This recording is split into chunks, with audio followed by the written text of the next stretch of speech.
Ce chant n'est pas seulement une adoration, mais aussi une supplication. Au oui et à l'amen, c'est lui qui promet et qui réalise. Voilà, shalom encore une fois de plus, peuple de Dieu. C'est votre humble serviteur, l'évangéliste Michel Héritier Guiliboisi. Je reviens encore par devant vous, dans notre tranche d'émission Le reste et l'éternel, et ces moments au travers desquels nous les passons en train de partager la part du Seigneur Jésus-Christ. Alors, notre thématique que nous allons parcourir tout au long de ces jours qui nous restent avec l'aide du Seigneur, ça sera intitulé « Les principes de la bénédiction de Dieu ». Nous parlerons avec l'aide du Saint-Esprit, c'est à quoi nous serons chargés, afin de faire comprendre les enfants de Dieu, que devons-nous faire, comment devons-nous nous comporter, afin de parvenir à vivre la matérialisation des bénédictions de Dieu dans nos vies. Nous essayerons de parler en large pour ce qui est des principes de la bénédiction de Dieu. Et à cela, nous allons décortiquer plusieurs passages, plusieurs points auxquels nous allons parler avec l'aide du Seigneur. Mais pour maintenant, je mérite notre attention à la première des choses, ce qui est comme le basique, le premier point auquel je voudrais parler. Pour que Dieu puisse nous bénir, ça dépend d'abord en premier lieu de la grâce de Dieu. La notion, ce qui est la notion de la bénédiction de Dieu, ça dépend d'abord de la grâce. La grâce que Dieu nous accorde. En fait, on ne peut pas se prévaloir de dire que nous sommes tellement légitimes d'être des gens qui peuvent être bénis de la part du Seigneur. Non. Et comment je peux définir la grâce? La grâce, c'est l'obtention de toutes choses que nous ne méritions pas. Et si nous parvenons à y avoir, c'est ce qu'on peut dire de la grâce de Dieu. Et nous avons des passages avec lesquels nous allons exploiter tout au long de notre émission. Le premier est celui de Samuel, chapitre 9. Je vais lire les 7 premiers versets. Également, je vais revenir sur le livre dans Samuel, chapitre 1er. Et je vais lire les 9 ou 10 premiers versets avec l'aide du Seigneur. Nous commençons avec 2 Samuel, chapitre 9. Je commence le premier verset jusqu'au 7e verset. La Bible dit ceci. David dit, reste-t-il encore quelqu'un de la maison de Saoul pour que je lui fasse du bien à cause de Jonathan? Il y avait un serviteur de la maison de Saoul nommé Tsiba, que l'on fit venir auprès de David. Le roi lui dit, es-tu Tsiba? Il répondit, ton serviteur. Le roi dit, y a-t-il plus personne de la maison de Saul pour que j'eusse envers lui de la bonté de Dieu? Et Tsiba répondit au roi, il y a encore un fils de Jonathan, père plus de pieux.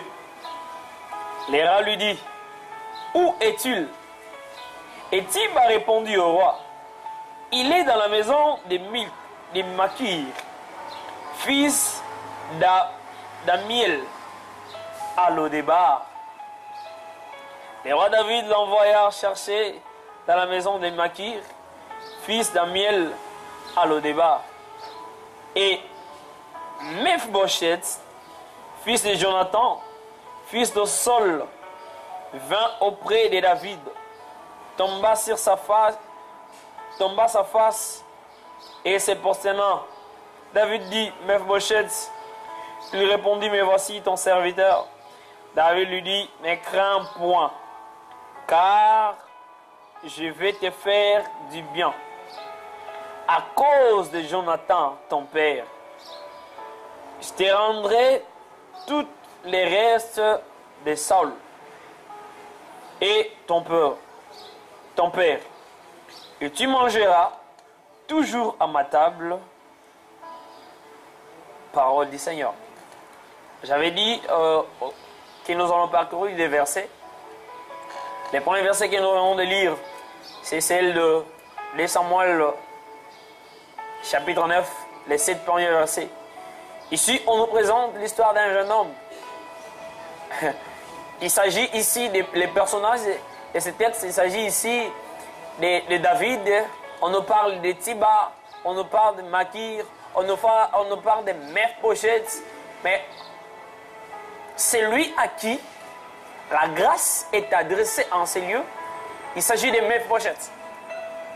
Mais qui fit Mephibosheth? Mephibosheth, en premier lieu, ce que je vais nous faire comprendre que Mephibosheth fit emboîter. C'est quelqu'un qui ne pouvait pas,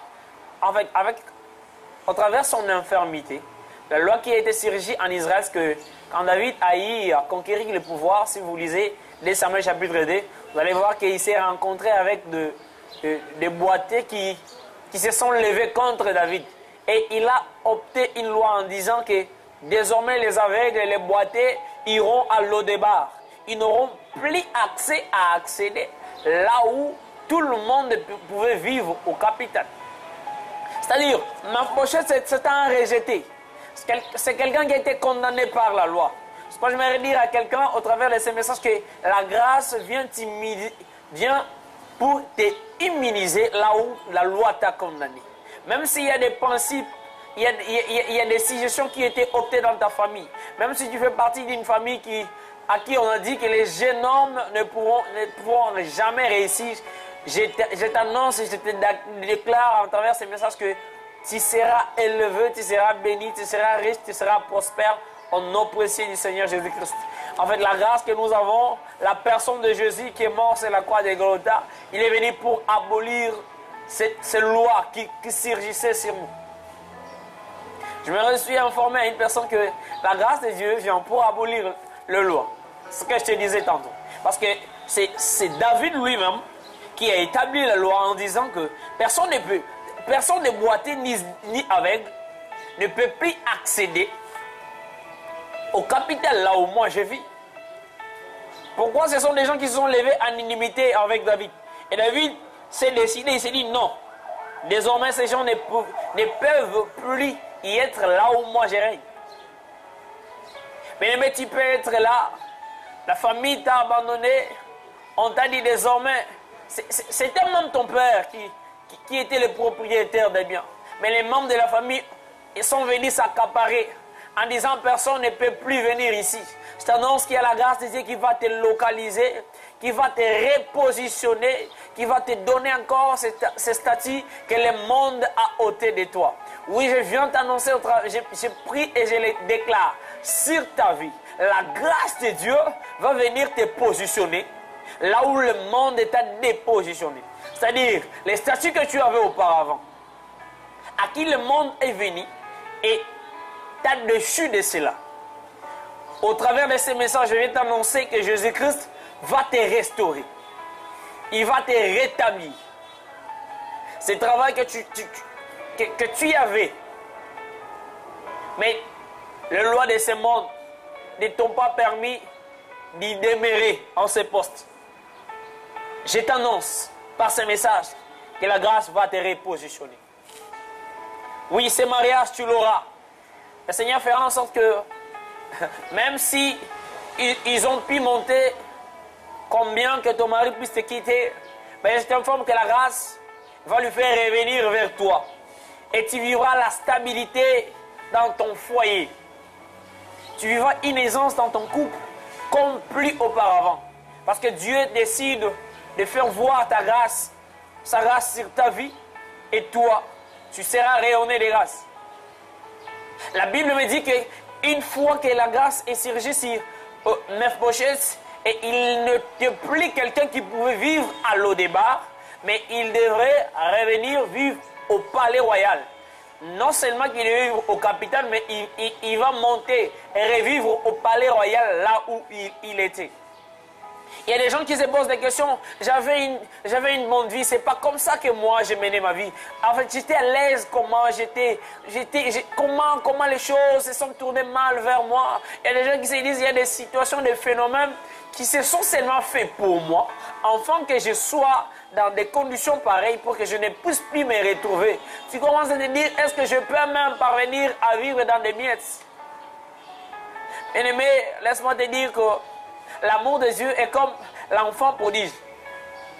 Vous voyez, quand il cherche même à rentrer chez son père, vouloir vivre même dans une vie où il va manger des miettes, le père les repositionne en qualité de fils.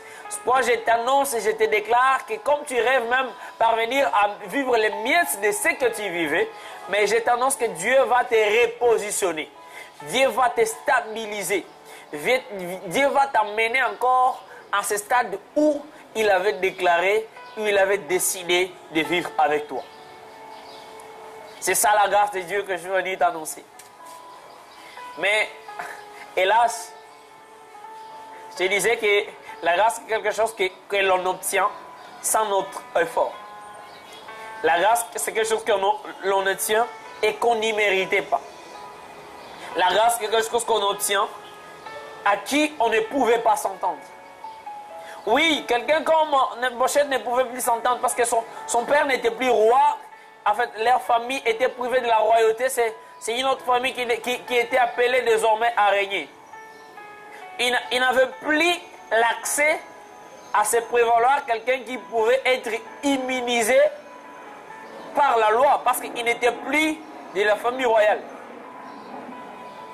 Mais ce qui est le plus important est que comme Dieu voulait lui faire du bien, lui-même David a dit que Dieu, je veux lui faire le bonheur de Dieu. C'est la bonté de Dieu que je veux en faire de celui qui est resté de la famille de Nephi-Bosheth. Celui qui est resté ici de Jonathan. Maintenant, qui est Jonathan? Qui est Jonathan? Qui est Jonathan? Bien-aimé, je voudrais nous expliquer une chose. Pour accéder à la grâce de Dieu, la première des choses, nous devons être issus de Jonathan. On se comprend. Il y a des gens qui commencent à se poser la question, est-ce que nous allons entrer dans la Bible pour être maintenant de la famille de Jonathan, pour être repositionné par la grâce de Dieu? Maintenant, qui est Jonathan? Jonathan, c'est celui qui a fait alliance avec David. Si vous rentrez, vous allez comprendre que Jonathan, c'est lui qui avait révélé à David. Il lui a dit, voilà, il y a maintenant certaines manigances qui est contre toi. Et désormais, tu dois fuir. Donc, c'est Jonathan qui vendait des plans à David. David fait ceci pour sauver David. Donc, c'est Jonathan qui a fait alliance avec David. Et c'est cette alliance qui a fait en sorte que Nephi-Bosheth puisse venir s'en procurer et jouir de la grâce de Dieu. Dans notre vie, nous étant enfants de Dieu, j'aimerais nous faire comprendre que déjà ici, David, c'est Dieu. Et Jonathan, c'est Jésus-Christ. Nous sommes de Nephi-Bosheth. Jonathan est déjà mort. Il est mort pour nos péchés. Christ a été répandu sur la croix de Golgotha pour défendre notre cause. Maintenant, l'alliance que lui a traitée avec son Père, l'alliance que lui a traitée avec le Père, c'est cette alliance qui va nous immuniser afin d'être repositionnés et vivre la gloire de Dieu. Oui, Jésus-Christ est déjà mort sur la croix pour nous. Mais la question qui se pose ici, David demande, est-ce qu'il y a encore quelqu'un qui est resté ici de sol afin que je le fasse du bien? Mais bien aimé, dit Seigneur, j'aimerais aussi nous poser cette question. Est-ce qu'il y a encore quelqu'un qui est resté ici de la christianisme avant d'être repositionné par la grâce de Dieu? Non, la grâce de Dieu n'est pas sur tout le monde. Ce n'est pas aller à l'église que tu peux t'appeler chrétien. C'est peut-être les gens qui sont près de toi qui t'appellent chrétien. Mais je t'informe que tu ne l'es pas. Pour parvenir à être appelé chrétien, on doit voir l'ADN du christianisme en toi. Il y avait aussi des serviteurs qui étaient dans la maison de Saül. Mais ils ne pouvaient pas se prévaloir de venir par devant David, disant que comme on a vécu avec Saül, ce qui veut dire qu'on peut aussi être traité comme les gens de sa famille. Non. C'est lui qui pouvait être traité comme issu de Saul. C'est quelqu'un qui avait son sang. Vous comprenez?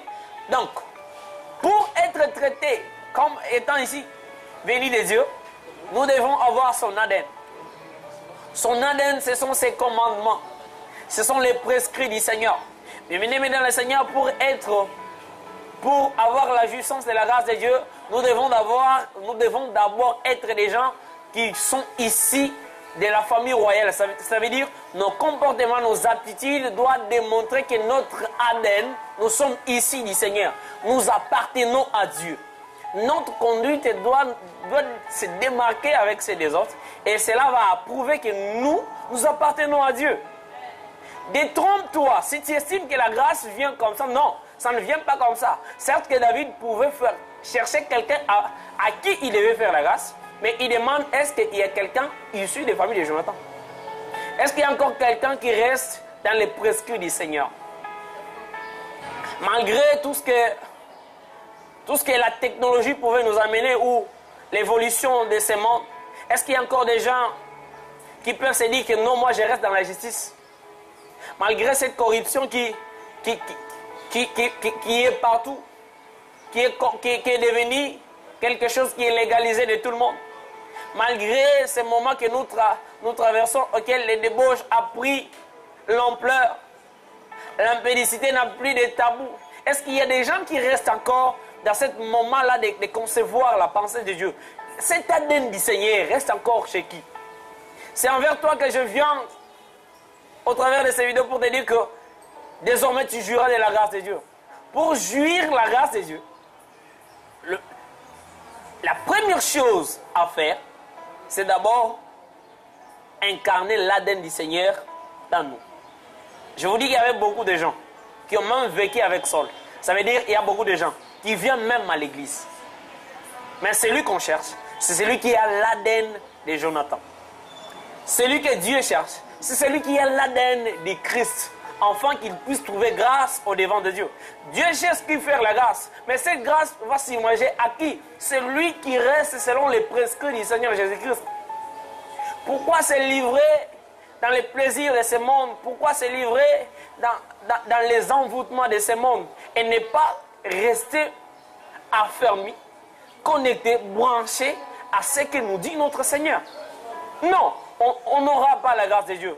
Si tu as besoin de la grâce du Seigneur, comment déjà méditer ta vie de là où tu ne suis? Je vais venir plaisanter avec toi. Je sais qu'on t'a déjà prêché de la grâce à maintes reprises. Mais ma prédication pour ce moment est venue pour te dire ceci.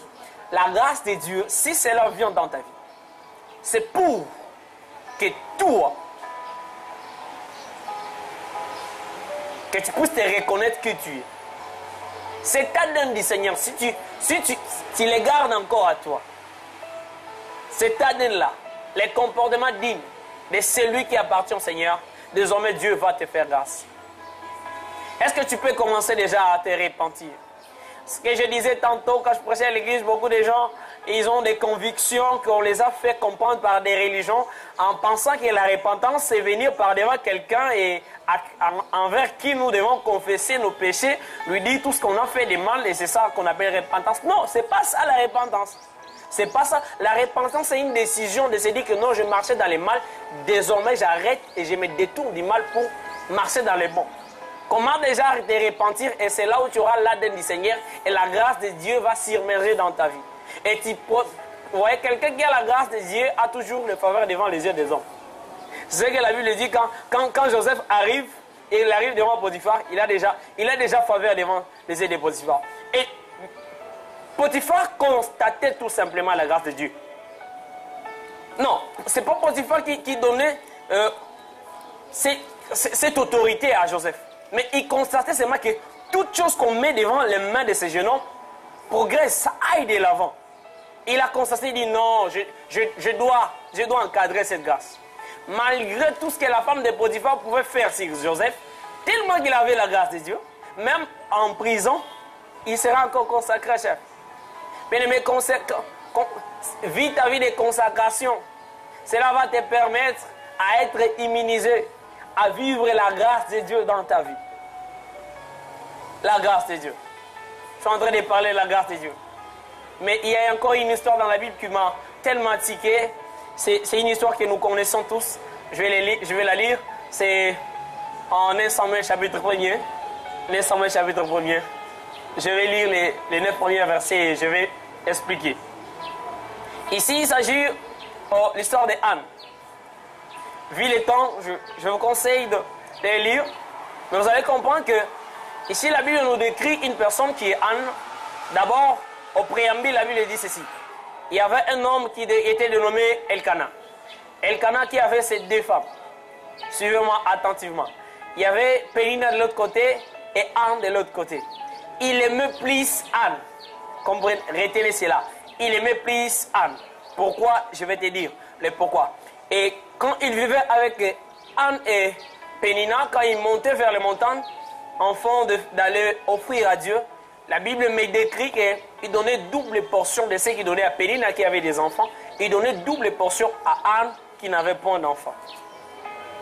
Et quand je suis allé approfondir cette portion de l'écriture, ce que j'ai pu découvrir d'abord que si vous montez à fond, vous allez comprendre que Anne, c'est un nom hébraïque qui veut dire grâce.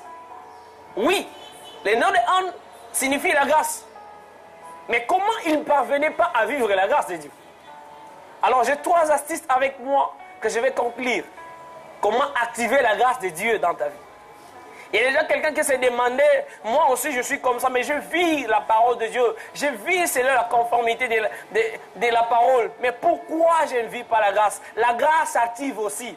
Il y avait une certaine Anne. Anne qui veut dire grâce. Mais Anne vit dans sa maison. Il vit avec une Elkana qui n'était même pas quelqu'un qui pouvait être concerné de quelque chose de Dieu. Mais Anne qui avait un nom prophétique ne pouvait pas se jouir de la grâce de Dieu. Pourquoi? Parce qu'il ne l'avait pas encore activé. Il devait passer dans des moments pour activer la grâce de Dieu. On va les lire. Qu'est-ce qu'a fait Anne pour activer la grâce de Dieu? La Bible dit ceci. Je commence déjà le 2e verset. La Bible dit, et je commence même le 1er verset. Il y avait un homme retenant Tophine de la montagne d'Éphraïm, nommé Elkana, fils de Johanam, fils de Num, fils de Tohum, fils de Tim Ephratien. Il avait des femmes, dont l'une s'appelait Anne et l'autre Pénina. Pénina avait des enfants, mais Anne n'en avait point. Chaque année, cet homme montait de sa ville à Silo pour adorer l'Éternel des armées et pour lui offrir des sacrifices. Là se trouvaient les 2 fils d'Élie, Ophni et Phiné, sacrificateurs de l'Éternel. Les jours où Elkana offrit son sacrifice, il donna des portions à Pénina, sa femme, et tous les fils et toutes les filles qu'il avait d'elle. Mais il donna à Anne une portion double, car il aimait Anne, que l'Éternel avait rendu stérile.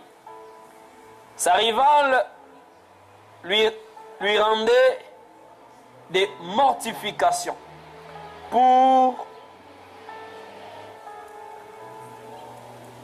ce qu'il était stérile. Il s'irritait de ce que l'Éternel l'avait rendu stérile. Et toutes les années, il en était ainsi. Chaque fois qu'on montait à la montagne de l'Éternel, Pénina la mortifiait de la même manière. Alors elle plaira et elle mangea point. Elkana son mari lui disait, Anne, pourquoi plaires-tu et ne manges-tu pas? Pourquoi ton cœur est-il attristé? Est-ce que je ne vaux pour toi que 10 fils? Écoutez, je suis maintenant arrivé là où je venais. Lève un verset, la Bible dit ceci. Anne se leva après que l'on y mangeait et bu à Silo. Les secrétaires Élie étaient assis sur un chaise près de l'un des poteaux du temple de l'Éternel. Et l'amertume de l'âme, elle pria, l'Éternel versa de plaie. Et elle fit enlever en disant, Éternel des armées, si tu daignes regarder l'affliction de ta servante, si tu te souviens de moi, n'oublie pas ta servante. Si tu donnes à ta servante un fils, je les consacrerai à l'Éternel pour tous les jours de sa vie, et les rasoirs ne passera point sur ta tête. Je compte me limiter par là. Maintenant, comment activer la grâce de Dieu? Je te disais tantôt que Anne, c'était une femme qui était d'abord, son nom était un nom prophétique qui traduisait déjà la grâce, mais il ne vivait pas cette grâce. Il ne vivait pas cette grâce. Pourquoi? Parce qu'il devait l'activer. La première des choses pour activer la grâce de Dieu dans notre vie, c'est que nous devons augmenter notre vie de prière. Bien évidemment, Seigneur, quand tu sais déjà que tu viens en conformité avec Dieu, la Bible me dit une chose, prier sans cesse. Vous allez comprendre, même avant l'avènement du Fils de l'homme, quand il était avec ses serviteurs, il les apprenait toujours à prier. Il a dit, vous n'avez pas même pu veiller avec moi 1 heure. Donc, la veille du Seigneur a fait et que nous puissions veiller, que nous puissions vivre une vie de prière constante. Pour activer la grâce de Dieu dans notre vie, nous devons être des gens qui sont fervents dans la prière. La grâce de Dieu s'active par notre vie de prière. C'est ça la première des choses. La deuxième des choses, c'est que nous devons voir Dieu en première position. Vous voyez, la première personne qui est venue décourager Anne, c'est son mari Elkanah. Il commence à dire, écoutez Anne, moi qui est devant toi là, je ne veux pas dire fils que moi ton mari. Bien aimé, il y avait une chose. Quand nous venons à l'église, nous ne sommes pas les mêmes. Chacun a son camp. Les cas de Anne étaient différents de Elkanah. Pourquoi? Elkanah était déjà père des enfants. Malgré qu'il était le mari de Anne, mais Anne n'avait pas d'enfant. Donc Anne devait rester constant en train de regarder son Dieu. La troisième des choses, c'est pour activer la grâce de Dieu, nous devons faire des prières complémentées par des vœux. Quand tu pries déjà Dieu et que tu lui fais des promesses, Seigneur, si tu me bénis, je vais faire ça pour toi. Bien aimé, derrière ces prières-là, l'accomplissement est plus que l'évidence, je pouvais dire. Donc vous allez comprendre que c'est quand ce jeune homme promet à Dieu, il dit, Dieu, je pars me battre et de mon retour, je t'offrirai tout ce qui viendra en premier lieu pour moi. Et Dieu a fait qu'il puisse toujours vaincre ses combats. En guise de quoi? Lui aussi a offert à Dieu, malgré que c'était sa fille qui pouvait venir vers Jordan. Je lui ai dit, j'ai déjà fait le vœu avec le Seigneur, je dois l'offrir. Bien-aimé, fais des prières avec des vœux. Commencez à promettre à Dieu. Dieu, quand tu vas me donner ce boulot, je ne manquerai jamais à donner la dîme. Seigneur, fais-moi aussi un milliardaire, un millionnaire, je ne manquerai jamais à soutenir ton œuvre. Commence déjà à faire ce genre de prières, ces déclarations-là. Je te disais tantôt qu'il faut être fervent dans la prière. Il faut être constant en train toujours de regarder Dieu. Anne, même si Élie pouvait lui dire, jusqu'à quand tu laisseras tes vents, pourquoi tu viens t'enivrer dans la présence de Dieu?